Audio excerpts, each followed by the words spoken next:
welcome back to Shred with Ed. I'm Ed, and if you're new to the channel, please like and subscribe. If you've been following along, then you'll know I just completed another Eastern States Cup Enduro race in Glen Park, Pennsylvania.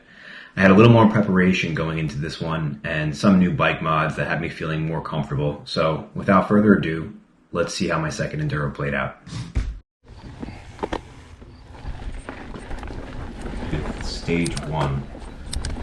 Fortunately, this time we got to start with stage 1, which really helped add my confidence, as it was a pretty simple stage. Had some good features. As you can see here, it starts with a nice flowy downhill. Just some simple burned out corners. So it was a pretty good place to start. It was easy to keep your speed, keep your momentum. Like I said, these little trail side jumps, mostly just, singles, a couple doubles, and then there was a pretty big rock roll that's coming up. But all in all, it was really good to start here for me. I had to, not really pedal too much after the long climb up. That's one thing that really did get to me in this race, as I'll explain later. But it was pretty cool, you got to rip across the road over here and see other people on their way up. And one thing I really liked is whenever you kind of passed somebody that was either shuttling up or just there to watch the race, they cheered you on. So it was nice to always have that confidence. You can always tell when you get into a big feature on the stage, because there's usually a crowd there waiting for people to crash or take good pictures. Use that rock roll. Felt pretty good coming into this corner, actually. It had gotten my brakes to work better, so I was able to slow down. It was pretty slick. We actually had some rain a couple of days before.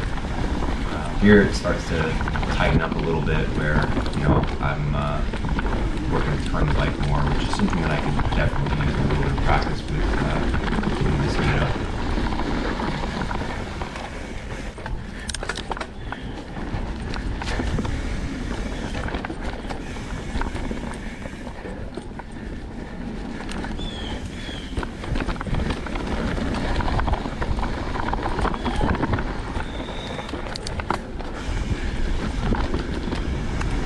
Did have a pretty tricky drop. You had to time correctly, kind of hop off to the right so you can hit a smoother transition in to keep your momentum going.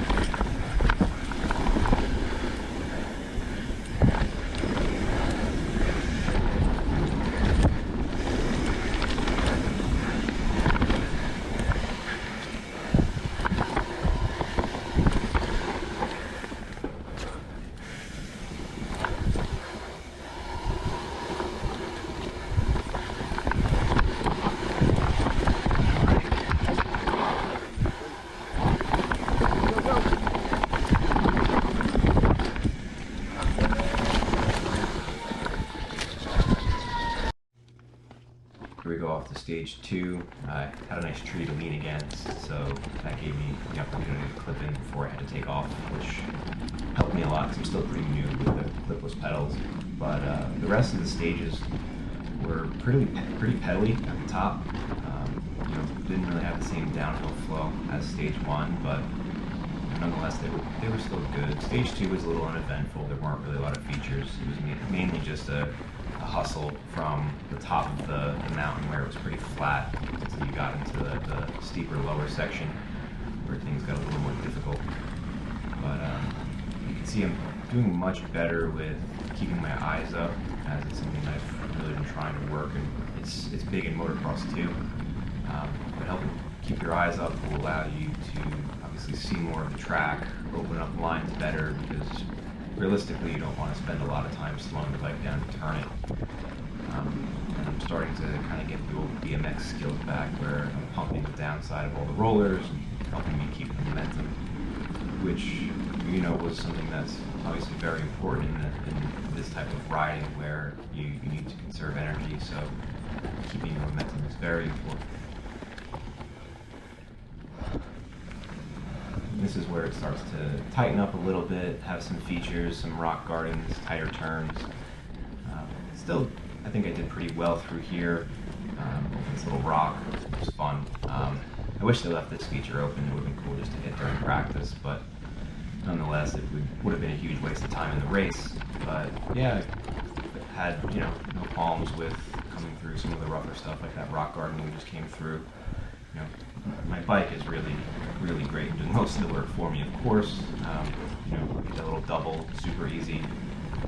But, you know, nothing too spooky or out of the ordinary. I definitely think this was a little bit easier than our first race at Diamond Hill. But you can see here I start to struggle with the slight uphill. I was just kind of tired by here. I definitely need to work more on my sprinting stamina. I have the power to generate, but I can't hold it for as long as you'll see. I mean, I think that was really my downfall on a flatter stage like this. I probably could have done much better if I had worked on my stamina a little more, but you know, we'll just race ourselves fit essentially, so I'm not too concerned. But yeah, as I come through here, it's just slow, slow, slow. And little jump in, tight turns down. It was, you know, it was pretty easy, pretty good. Very pleased with the stage as well. And it's a little off camber section and slow down again.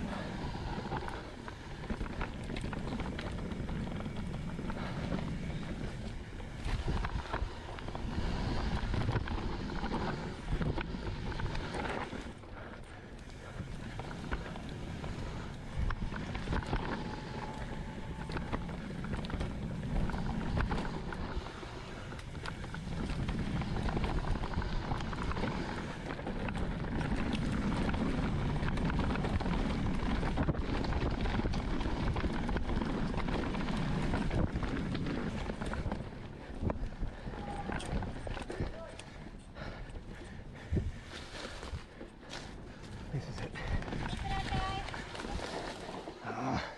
This turn is stupid.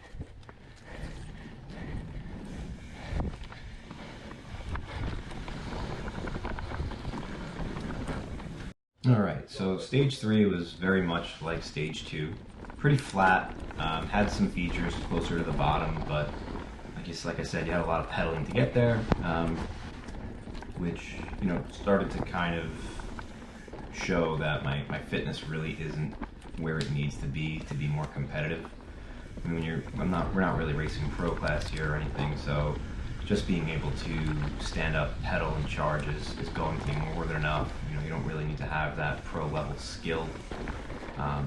But stage 3 kind of showed the difficulty that I had in practice. On stage 3 in practice, I had dehydrated so poorly that both of my legs had cramped, and obviously only on stage 3, I'm not even halfway through the day. So it was pretty tough to finish practicing for the day, but I wanted to at least make sure I saw the stages, so I pushed through. So coming into this race, my legs were totally cooked already. Myself was dealing with just, you know, brain fog from being dehydrated, so I was drinking as many electrolytes and BCAAs and coconut water, eating bananas, doing whatever I could just to feel more hydrated, just trying to stay focused. But, you know, stage 3 was pretty good for me. It had a couple features that, you know, would have normally intimidated me, but I guess just having the pressure of being in a race, it was kind of a do or die scenario, so I was able to push through them. I think a lot of my lack of confidence on these features came from just being stuck to the bike with the clipless pedals. You know, when I was a kid and I was riding BMX bikes, this stuff wouldn't have bothered me, and I just think, like I said, being clipped into the bike was really what messed with my confidence a little bit. But all in all, it was still a really good stage. I like how towards the bottom it starts to tighten up and have just a lot of switchback turns, really smooth, flowy stuff. It was great.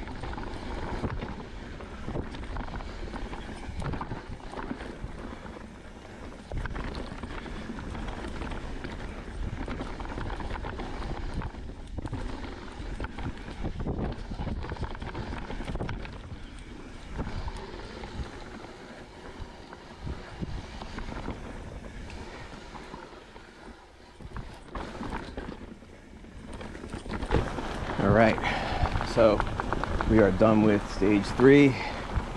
We're gonna fuel up on the way back up for 4 and 5. Gonna walk because gotta eat my peanut butter and jelly. These are awesome. Okay, here we go with stage 4. I'm struggling to get my foot clipped in just before the timer, and that sets me into a really fast sprint, which depletes my energy levels already so early into the stage. Like I said, this is another really flat stage until you cross over the power line area. But it's a little more rocky. Definitely had some more technical off-camber stuff, and it was a really fun stage actually. I liked it. I liked all the stages, but I think if I had to pick a favorite, it would either be 1 or 4. But 4 was pretty easy at the top. Once again, you just have to pedal and hustle through, and as you get to the bottom of stage 4, it starts to get a little steep, tight, where you're riding along the bench of the hill. There's some things I hit in practice that I didn't hit in the race run, and I'm not sure why I didn't do it. I was probably just so tired that I was just looking ahead and not really like screening the trail.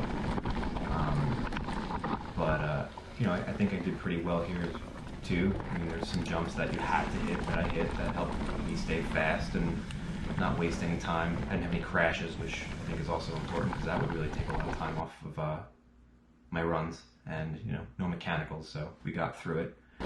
But again, it was very pedally, even had a slight climb that I'm obviously cutting out because I don't think the internet wants to hear me puff and puff. But just kind of playing into my lack of fitness to sprint quickly.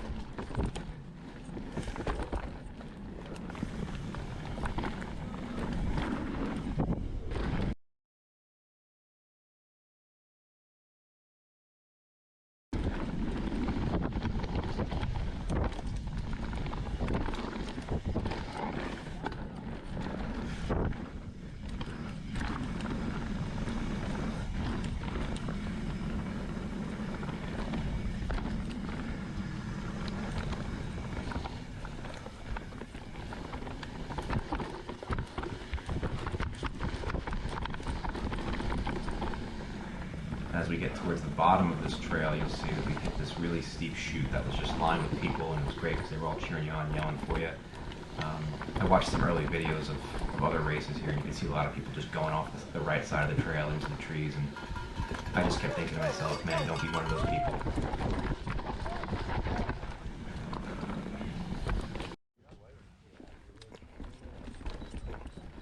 And here we go, stage 5. Something about the last stage just gave me a little bit of a boost of energy, and getting through it in practice, I knew somewhat of what was to come. It wasn't a really tough stage, didn't have much to worry about. It was just a quick stage, pedaled real hard, burnt my legs out probably at the top third of it, so I wasn't even halfway down and already pretty tired. But I knew it was the last one, so I wanted to push myself pretty hard. I pedaled as much as I could. I tried to, pump through any roller that I could find just to keep my momentum going. That's definitely something I think I need to work on, is just being able to pick lines better to keep my momentum going, because the more you slow down, just the harder it gets. And then, as per usual for stages 2 through 5, it tightens up at the bottom as you go through these thickets of rhododendron, and you pop into this really cool rock garden that seemed pretty easy. There's a line of people to cheer you on, and it felt pretty good. So it was definitely a great feeling charging through that finish line for this last section of the race. But it was pretty easy. This was basically like riding down a transfer stage. But all in all, I felt way better coming into this race. I still need to work on my sprint pace a lot, which I'm going to. But I'm feeling very positive from this race.